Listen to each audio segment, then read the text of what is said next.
Hey besties, welcome back to Maggie Stories. What would you do if your husband faked being paralyzed and you had to watch his closest friend celebrate his fall with a straight face? The flowers arrived before the news did. 37 white chrysanthemums, Korea's flower of death, delivered to the front gate of the Han River penthouse at 6:14 in the morning. With no card, no sender, and no apology. The housekeeper nearly screamed. Julia Baptiste Kwan stood in the marble foyer in a silk robe the color of deep plum, bare feet on cold floor, and looked at those flowers for a long, long time. She didn't cry. She didn't call her husband. She called his mother. Iamianim, she said when Madame Kwan picked up on the second ring, because Madame Kwan always picked up on the second ring, even at 6 in the morning, even in her sleep. Someone sent chrysanthemums. A pause. Then, how many? 37. Another pause, longer this time. Then the sound of silk rustling, slippers on hardwood, a door closing softly. When Madame Kwan spoke again, her voice had dropped an octave. Don't touch them. Don't move them.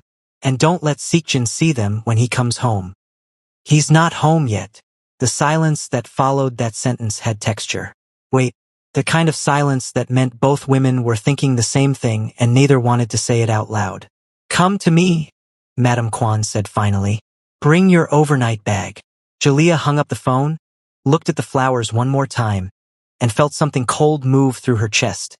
Not fear exactly, more like recognition.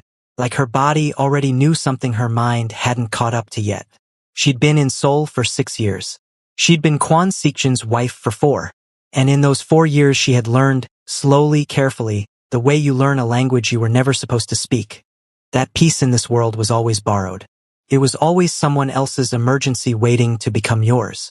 She went upstairs, packed her bag, put on a camel-colored cashmere set, wide-leg trousers, and ankle boots with a heel that clicked authority into every floor she walked across.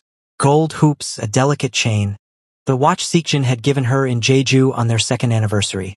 The one he'd had engraved on the back with coordinates that meant the place I first knew I was done for. She looked at herself in the mirror, touched the watch, and took one breath. Then she left the chrysanthemums on the doorstep and walked out like a woman who had somewhere important to be. She'd met Kwan Sikjin the way most important things happen. Sideways when she wasn't looking, in a situation she hadn't planned. She'd been 26, freshly landed in Seoul from Port of Spain by way of a business degree and an appetite for something bigger than the island could hold. Not running from Trinidad. She loved home the way you love your mother, complicated and complete, but running towards something she couldn't name yet. She'd gotten a consultant position at a nightlife development firm, the kind of job that meant she spent her evenings in clubs taking notes and her mornings in boardrooms translating what she'd seen into strategy. She was good at it, annoyingly good. She had a way of reading a room, any room, that felt less like skill and more like a second sense she'd been born with. She'd been at a soft launch in Gangnam, standing near the bar with a glass of sparkling water and a clipboard she wasn't actually using, when the energy in the room changed. Not dramatically, not the way it happens in films with music swelling and people parting like the Red Sea. It was subtler than that. It was the way conversations shortened, the way eyes moved, the way the room seemed to exhale and then hold its breath. She turned around, and there he was. Kwan Sikjin at 31 was not the kind of man you described easily. He was tall, broad through the shoulders in the way that meant his suits had to be made for him, not found. Dark eyes, very direct, the kind that made you feel like being seen was a privilege he was choosing to extend. He moved through the room like he'd built it, not arrogance. He wasn't loud about it, just certainty, the deep, settled kind. He'd looked at her from across the room and she'd looked back, because she was Julia Baptiste from San Fernando and she had never, not once in her life, been the first to look away. He'd smiled. She'd thought, oh, this is going to be a problem. 3 weeks later she was his. 3 years after that she was his wife. A year after that she was sitting across from Madame Kwan in a tea room in Hanamdong learning that the man she'd married existed in a world that didn't follow ordinary rules, and that if she wanted to stand beside him in it, she would have to grow teeth she didn't know she had. She'd grown them, gladly. The accident happened on a Thursday. Or rather, the news of the accident happened on a Thursday. The call came to her personal phone at 11:17 p.m. from a number she didn't recognize. She was at their second property, a converted Hanok in Buckshin, reviewing the liquor licensing for the new club in Itaewon. Her business, entirely her own, structured beneath an LLC that Seekjin had helped her build but never touched, was 3 venues deep now with a 4th coming. She was good at it. She had an eye for atmosphere, for talent, for the particular alchemy that made a room magnetic. She'd built something real. The voice on the phone was professional. Clipped. A hospital administrator, it seemed, though she noted later that the call had lasted exactly 41 seconds. Mrs. Kwan, your husband has been in a serious accident on Gangbuk Expressway. He's been transported to. She didn't panic. She noted, clinically, that her hands were steady as she wrote down the hospital name. She noted that her voice, when she asked which ward, came out level. She noted that she thanked the caller, hung up, and sat completely still for 30 seconds before she moved. Then she called Madame Kwan again, because that was the protocol they'd built together, the two of them, quietly over years of small meals and long conversations and a kind of mutual respect that had grown into something closer to devotion. If something happens, you call me first, before the press, before the lieutenants, before anyone. I know, Madame Kwan said when she picked up. Come. The hospital room was quiet. Seekjin lay in the bed looking, and this was the part that cracked something open in Jalia's chest.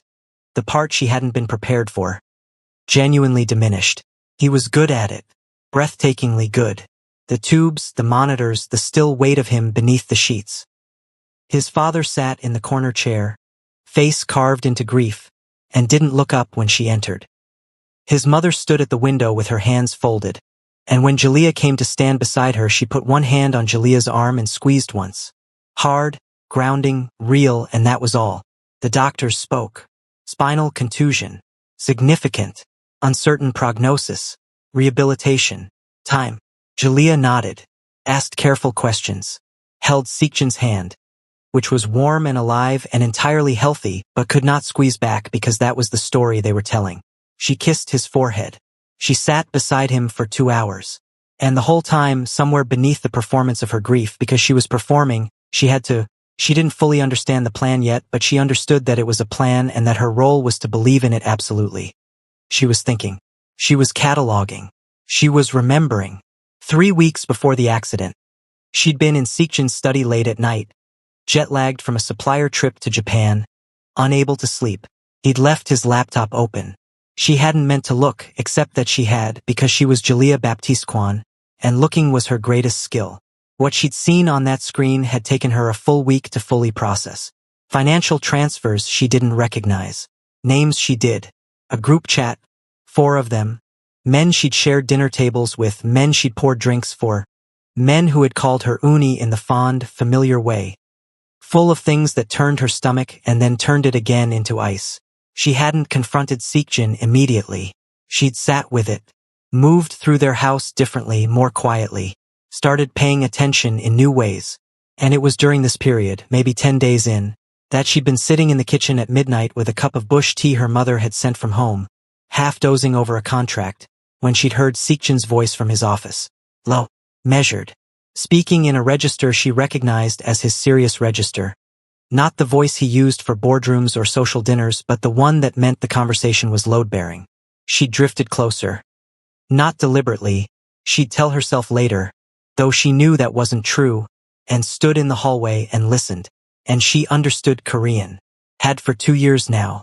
She'd learned it quietly, privately, with a tutor she'd never mentioned to anyone in their circle, because she was a woman who believed in information asymmetry the way other women believed in skincare, religiously and with long-term results in mind.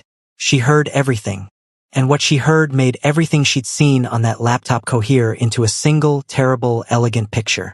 She went back to the kitchen, finished her tea, went to bed, and in the morning, over breakfast, she'd looked at her husband across the table. Handsome, careful, complicated man, and said, very quietly, Seekjin, I think you should tell me what's actually happening. He'd gone still in the way men go still when they realize, with a sensation somewhere between relief and terror, that the person sitting across from them is not who they'd thought, that they are, in fact, more. How long have you spoken Korean? He asked. Long enough, she said, and poured him more coffee. They talked until 3 in the morning. She told him everything she knew. He told her everything she didn't.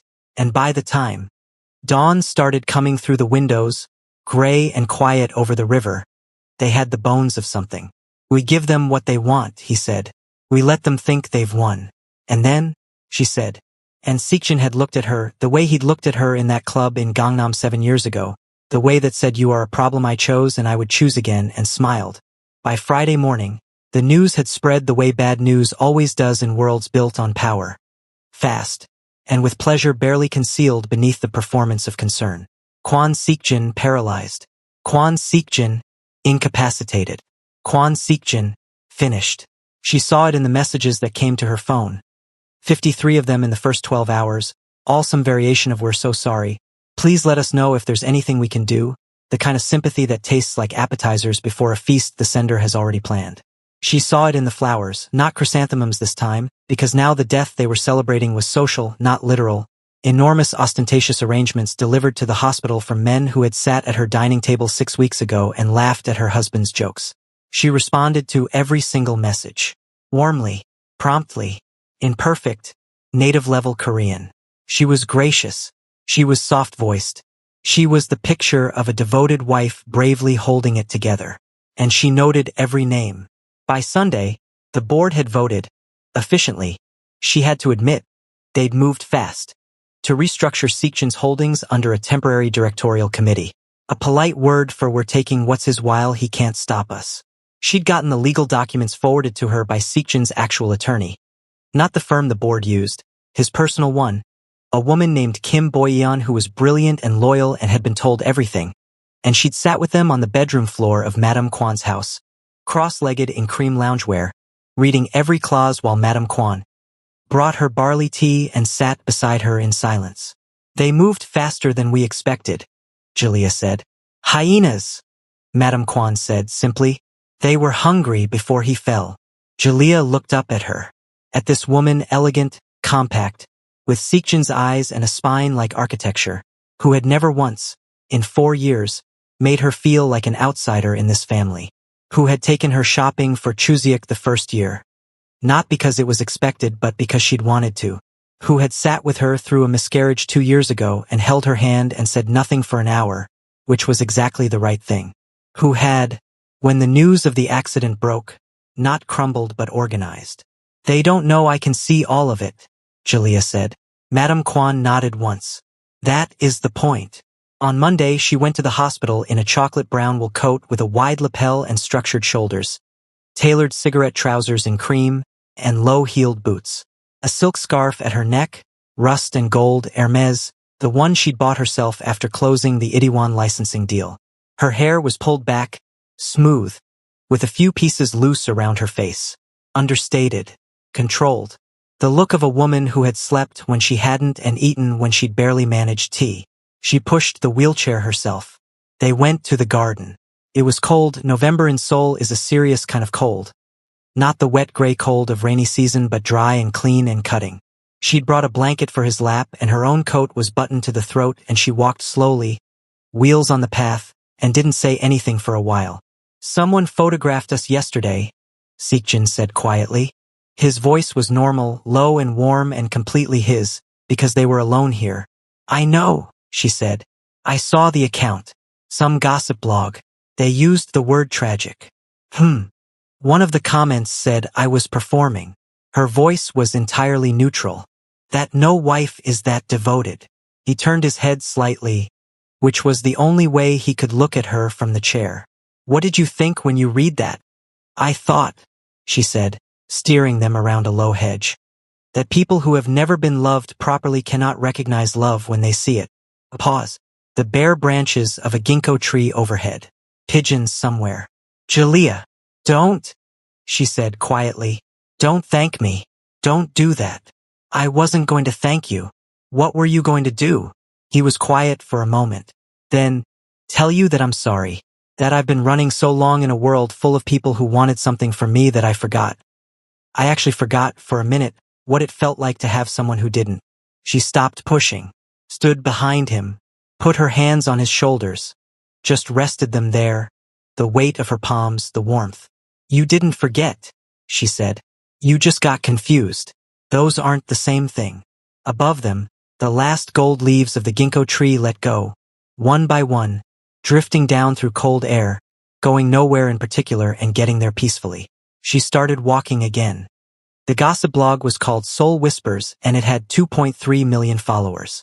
Jalea found it at 11 p.m. on a Tuesday, 3 weeks into the performance, sitting cross-legged on the bed in the Buckshin hammock with a glass of red wine and her laptop open. The post had been up for 6 hours. It had 14,000 likes. The title, in bold Hangul that she read without effort, said, Kwan Empire Crumbles. Wife stages sympathy tour. There was a photo, taken from a distance, clearly through a zoom lens, the composition slightly tilted the way photos taken in a hurry always are. Her in the hospital garden, pushing the wheelchair. The angle had been chosen deliberately. She could see that immediately with the eye of someone who had spent years staging atmospheres for a living, to make her look performative. The scarf at her neck caught too much light. Her expression, frozen mid-sentence, read as something other than what it was. She stared at it for a long time. Then she screenshotted it, sent it to Seekjan's personal phone with the caption they used the worst angle and put her laptop down. He replied in 4 seconds, You still look incredible. She replied, That's not the point. He replied, I know. But it's still true.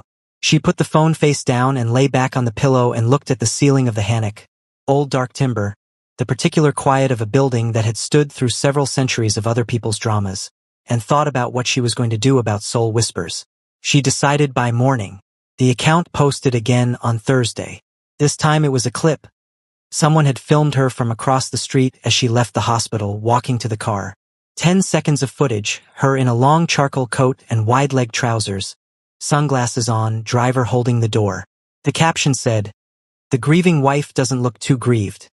Notice the designer coat while her husband can't walk? The comments were predictably vile. She read 40 of them, with the focused attention of a researcher, cataloging the specific flavor of each insult. Then she opened a new tab, went to the brand page of the coat. A Korean designer, a woman named Park Soyeon whose atelier was in Mapogu and whose work Jalea had been buying for 3 years, and posted from her personal account, which had 890,000 followers of its own. Built steadily over 6 years of soul life, beautiful food, club openings, fashion, and the particular magnetism of a woman who knew exactly who she was in a city that hadn't expected her. The post was a photo she'd taken herself 6 months ago, backstage at one of Park Soyeon's shows. Her and Soyeon, arms around each other, laughing at something off camera. The caption, Supporting Korean designers since before it was your business. At Park Soyeon Atelier, the coat, the trousers, and every other piece I've worn for the last 3 years. Women building in this city deserve our flowers. Go buy something beautiful. 40 minutes. 40 minutes and the post had 60,000 likes. 3 Korean fashion magazines had shared it. And Park Soyeon's website had crashed from traffic. Soul Whispers deleted the clip. Jalea noted this the way she noted most things, quietly, precisely, without celebration, and moved on to the next item on her list. The next item on her list was a man named Park Jin-woo. Park Jin-woo was 44 years old, had a face built for trust and a character built for the opposite, and had been Seekjan's lieutenant for 9 years. He had also, Jalea had learned from the laptop screen and confirmed through 3 weeks of careful listening, been the primary architect of the false stories that had started the rot. He was the one who had told Seekjan that 2 of the other board members were skimming. A lie. He was the one who had planted the seed that Seekjan was losing his edge, becoming soft. Also a lie, and also particularly funny to anyone who knew Seekjan. He was the one who had leveraged the planted doubt to build the coalition that had moved so efficiently on the board restructuring. He was also the one who had, at a dinner 4 days after the accident, made a toast.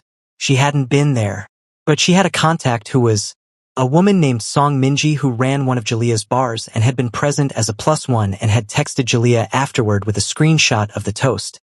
Transcribed verbatim because Minji understood that verbatim mattered.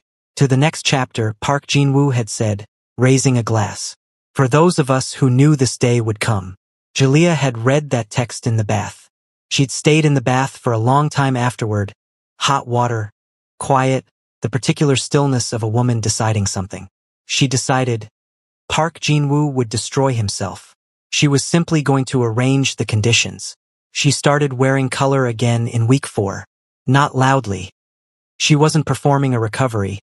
She was simply done with the visual language of grief that everyone had assigned her without asking. On a Wednesday morning, she appeared at the hospital in a rust-colored long jacket over a black turtleneck, tailored trousers with a subtle plaid, and heeled loafers. Her hair was out. A full, glorious natural crown, the kind she usually saved for weekends, because she'd decided that this Wednesday was going to be the kind of Wednesday that deserved her best hair. The photographers outside the hospital, there were 3 of them now, regular fixtures she'd named in her head. Zoom lens, cigarette, and the young one who looked apologetic, straightened when they saw her. She stopped. This was new. She had been walking past them for 4 weeks with nothing but a slight inclination of the head. The acknowledgement you give a weather phenomenon you cannot prevent. But today she stopped, and she looked at them with the patient, specific attention of a woman who had decided to be interesting. "You've been here every day for a month," she said, in Korean. Perfect. Unaccented. Seoul District Korean. Zoom lens blinked. Cigarette took the cigarette out of his mouth. The young one looked like he wanted to apologize for existing. "I'm going to make a deal with you," she said. "I will give you 1 photo every time I come, that you can use freely. In exchange, you stop with the zoom lenses and the creative angles and the captions that make me look like a woman in a film you've already decided the plot of." She tilted her head slightly. "Are we in agreement?" A pause. "You speak Korean," Cigarette said, with the tone of a man updating a significant amount of internal information. "Fluently," she said. "I have for 2 years. I've read every caption. I understand every comment." She let that sit for exactly the right number of seconds.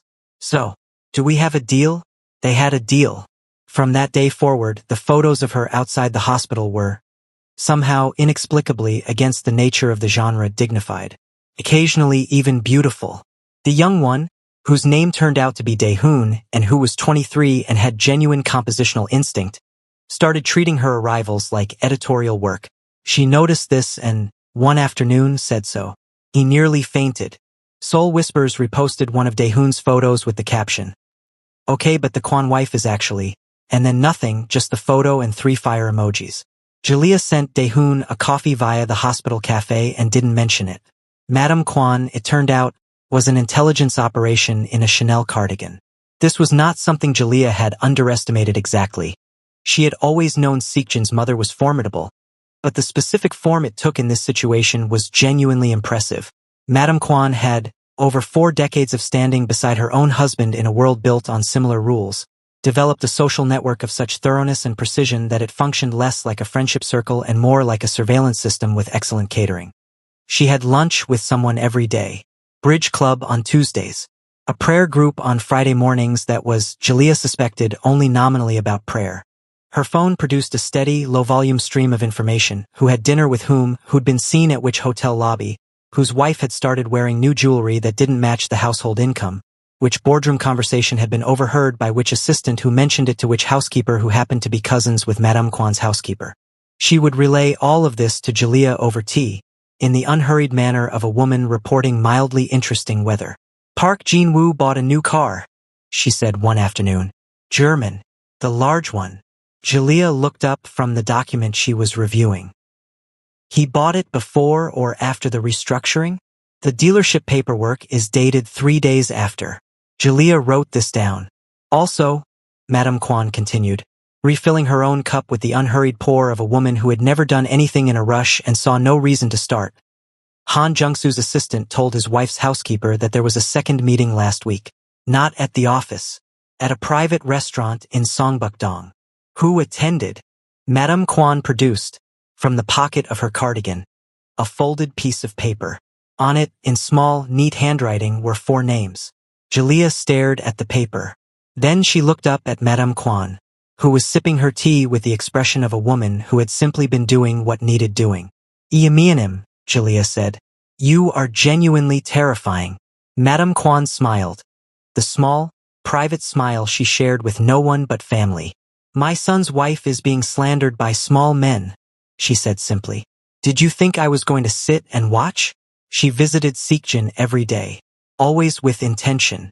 Always dressed the way she'd have dressed on a normal day, which meant beautifully, specifically, without apology. A slate blue wrap top over high-waisted, wide legs, a camel cashmere coat that she'd had since London, worn until it had the texture of something loved, a deep burgundy blazer over a cream knit, gold cuffs, boots with a block heel that she could walk in for hours. She rotated the jewelry deliberately, not ostentatiously, but in the way that said, I know what I'm doing and I dressed this morning for myself, not for your camera. The walks became their ritual. Garden if the weather held. The long corridor on the third floor if it didn't. She'd push the chair and they'd talk. Quietly, carefully, in the register of people for whom privacy has become a discipline. He'd update her on what he was hearing from Kim Boyeon, the attorney. She'd update him on what Madame Kwan had gathered and what she herself had observed. Jin was getting loose, she said on a Friday afternoon. November deep now, cold coming off the river. He thinks it's done. That's when people get loose. He made 3 calls to Japan last week, Seekjin said. Boyan's source tracked the numbers. He's moving money, trying to. Pause. He's not as good at it as he thinks he is. She exhaled, breath visible in the cold air. How much longer? 6 weeks. Maybe 8. 8 weeks. She processed this. Fine. 8 weeks I can do. You're sure? She glanced down at the back of his head. The particular shape of him, familiar and beloved. The husband she had chosen and kept choosing every single day. Sitting in a chair he didn't need in a hospital he didn't have to be in. Paying the price for a plan they'd made together in the dark before dawn over cold coffee. Seekjin. I'm Trinidadian. We invented patience. He laughed. A real one, surprised out of him, quickly muffled. You said that last week about something completely different. It applies broadly. The comment section of Soul Whispers had, over 6 weeks, shifted in a direction nobody had predicted. It had started as it always did, the predictable ugliness, the armchair diagnosis of her character, the particular cruelty reserved for women who are beautiful and don't collapse publicly on demand. But something had happened, gradually, the way tides happen. Not one dramatic wave but the slow, persistent rearrangement of the shore. People had started defending her. Not performatively. Not in the viral, collective way of internet pylons in reverse. Just individually. Person by person. Comment by comment. Someone who'd been at a club opening she'd hosted 2 years ago and remembered how she'd handled a staffing crisis with such calm that none of the guests noticed. Someone whose sister had worked for her and said she was the best employer they'd had in Seoul. Someone who pointed out that she had been photographed at that hospital every single day for 6 weeks, in every kind of weather, and that whatever the tabloids wanted to make of it, that was just a fact. A visible, inarguable, daily fact. The narrative was shifting. She could feel it the way you feel a change in pressure, not dramatically but in the quality of the air. She didn't rush it. She didn't push it. She simply kept showing up. It was Madame Kwan's idea to go to the department store. You need a coat? She announced one Saturday morning, appearing in the kitchen of the Hannock at 9 a.m. in a full outfit, her hair set, a look on her face that meant the matter was decided. For winter, that one you've been wearing is good but you need something new. We're going to Galleria. Julia blinked at her over her coffee. Iamianim. We're in the middle of. I know what we're in the middle of. Madame Kwan set her bag on the counter. That is exactly why we're going to Galleria. We're going to have lunch. We're going to buy you a coat. And people are going to see a mother-in-law who has not abandoned her son's wife, and a wife who has not fallen apart. This is information. We are distributing it publicly. Julia stared at her for another moment.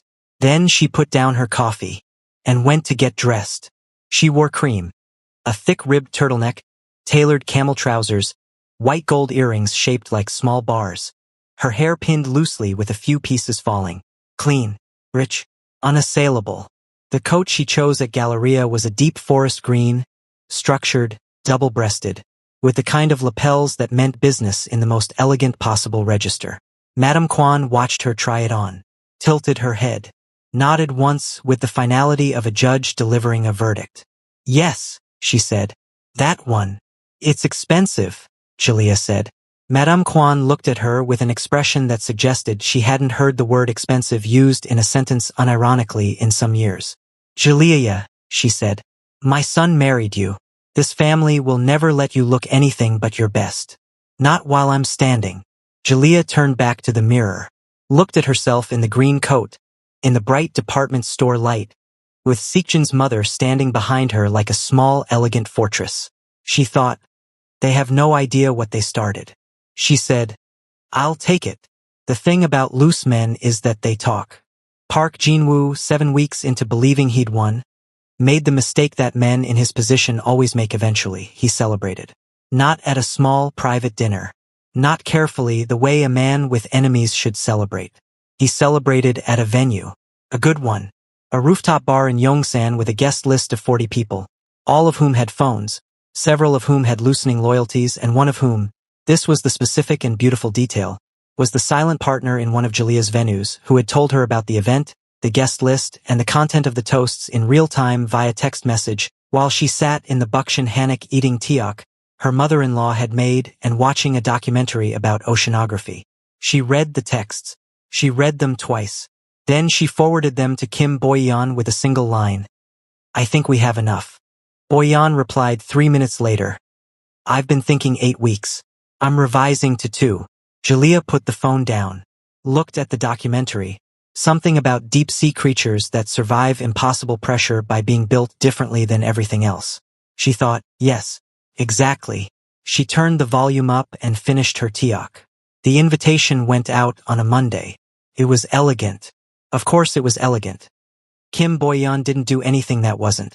And Jalea had approved every word of the copy before it was printed on heavy cream cardstock with a single line of gold foil at the top. It read simply, Kwon Seekjan and family request your presence at a private gathering. Venue details to follow. Attendance is expected. Not requested. Not hoped for. Expected. It went to 47 people. Board members. Lieutenants. Business partners.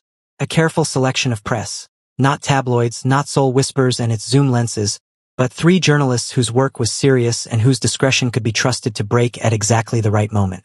It went to Park Jin-woo, whose copy was hand-delivered by a courier at 9 a.m. on Monday morning because Jalea had wanted him to have the longest possible time to be afraid of it.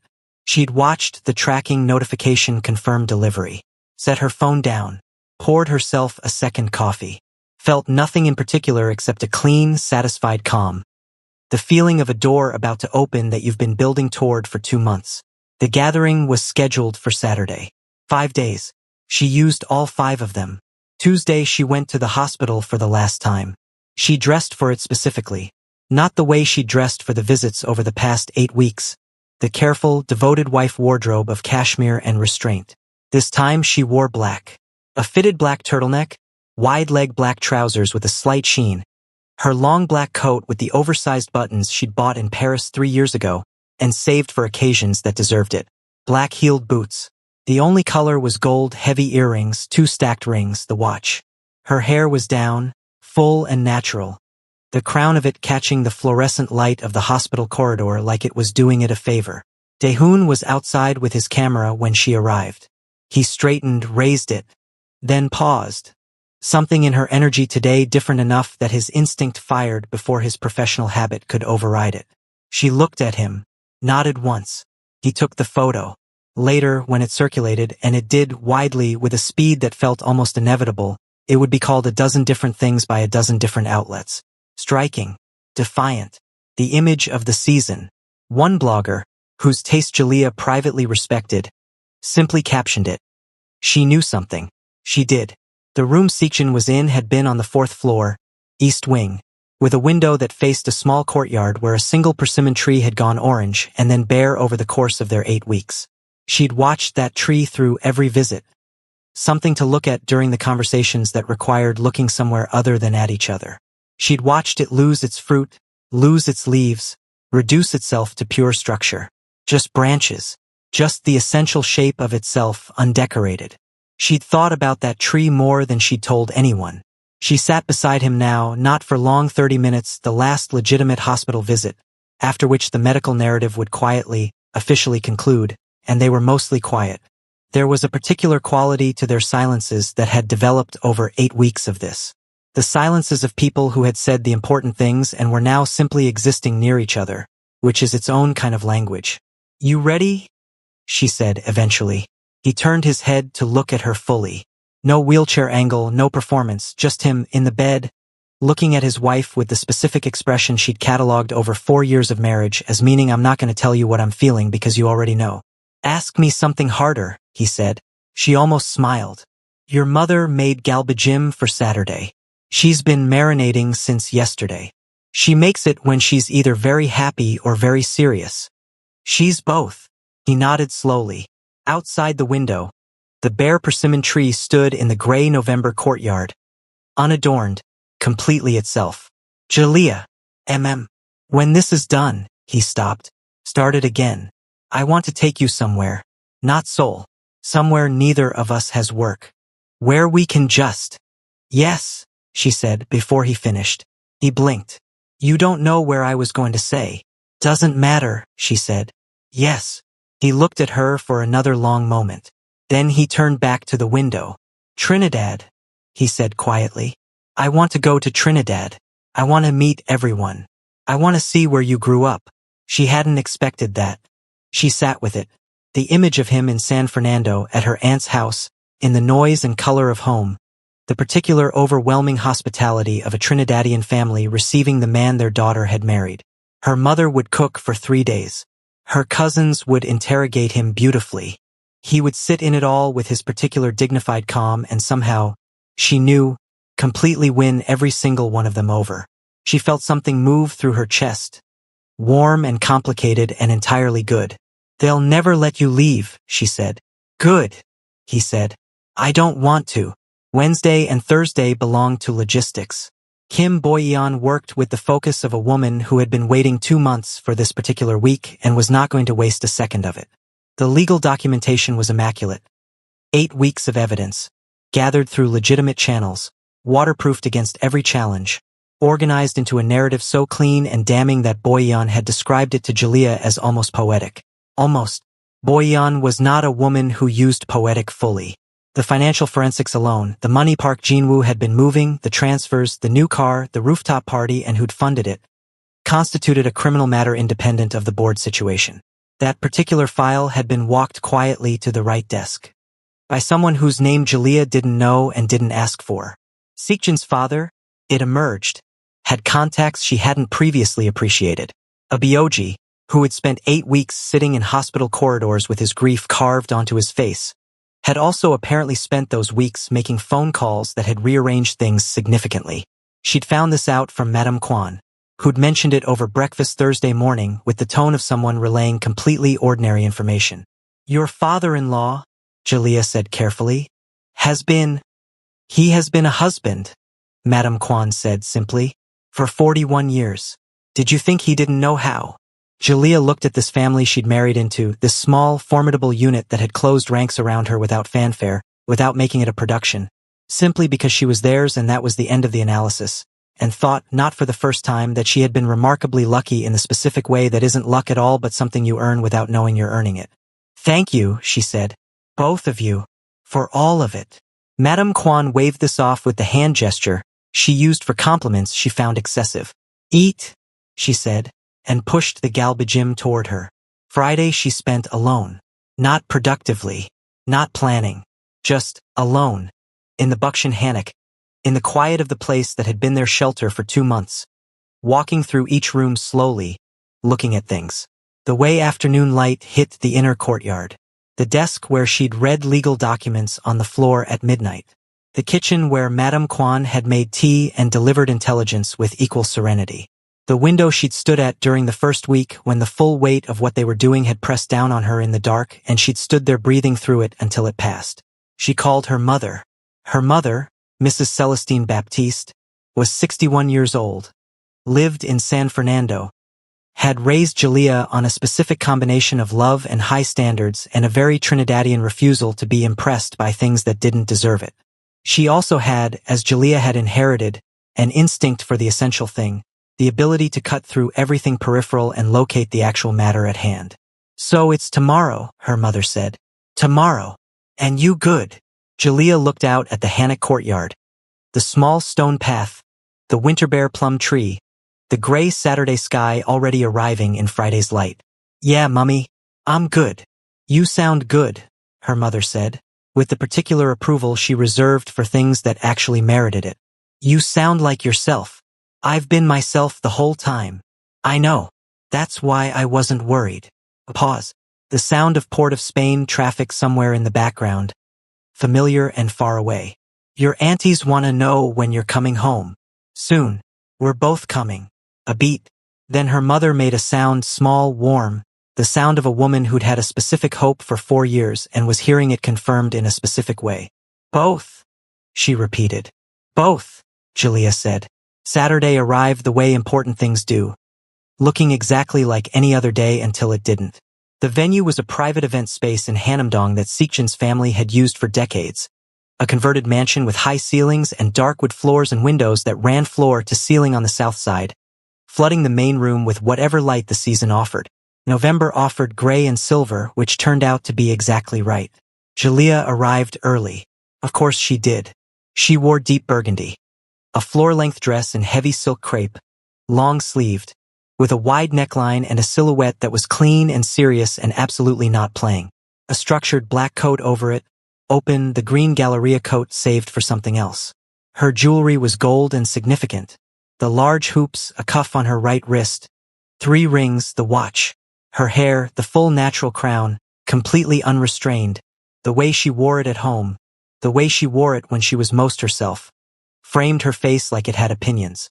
She stood in the center of the main room before anyone arrived and looked at the space. The long table set for 47, the flowers she'd chosen herself, deep burgundy and white, and the specific quality of the afternoon light through the south windows, and let herself feel, just for 60 seconds, the full weight of the 2 months behind her.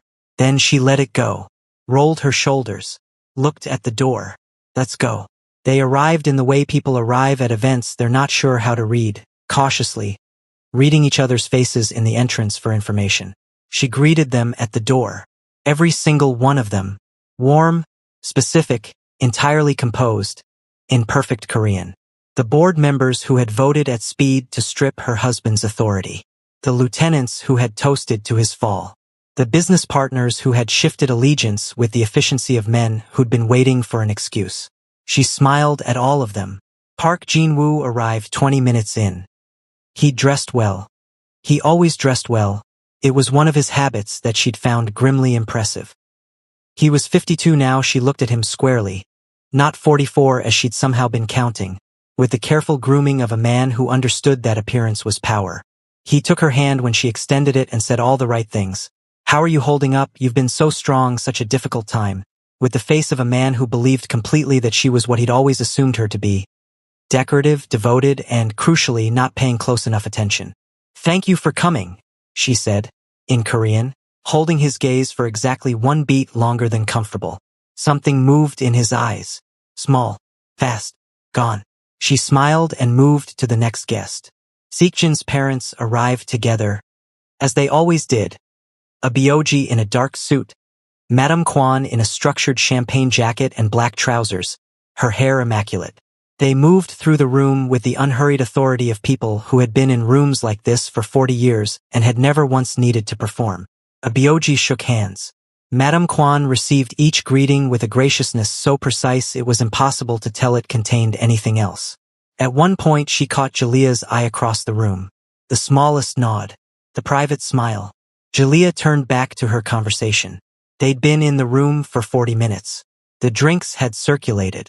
The conversation had settled into the comfortable, slightly too loud register of gatherings where people are performing relaxation they don't feel.